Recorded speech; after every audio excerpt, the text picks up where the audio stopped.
А ухтинские старшеклассники тем временем достойно представили город и республику на всероссийском этапе Олимпиады школьников. Михаил Дритов и Владислав Рожицын из Ухтинского технического лицея имени Рассохина принимали участие в Олимпиадах по химии и экономике.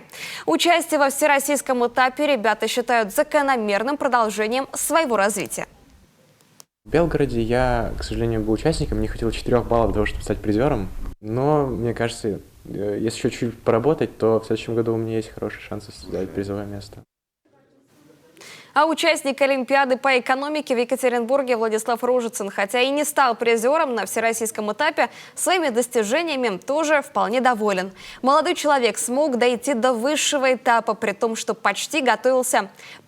готовился почти без наставников. Ухтинский технический лицей привлекал учителей УГТУ, чтобы нас готовили к муниципальному этапу, готовили к региональному этапу. Но в основном процентов 90 я готовился самостоятельно. Также я проходил летом, получается, курс по экономике от, если не ошибаюсь, вечерней школы, высшей школы экономики.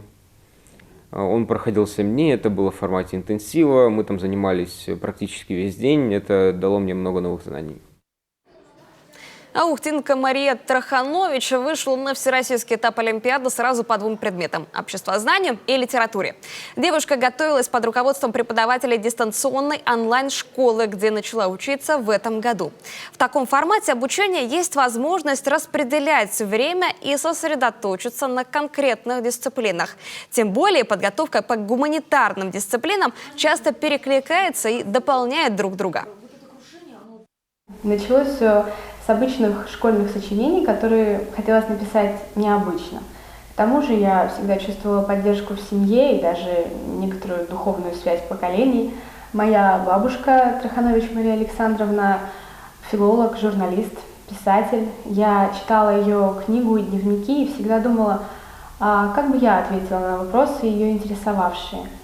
Я решила изложить свое мнение на бумаге, и оказалось, что оно интересно не только близким мне людям, но и на международных всероссийских конкурсах, куда я посылаю свои рассказы. Финальные этапы Олимпиад по литературе и обществознанию еще впереди. Они пройдут в Крыму и Москве до конца апреля. Всего на финальном этапе Всероссийской Олимпиады школьников Республику Коми представляют 22 старшеклассника. Серия решающих Олимпиад стартовала 20 марта и продлится до 30 апреля.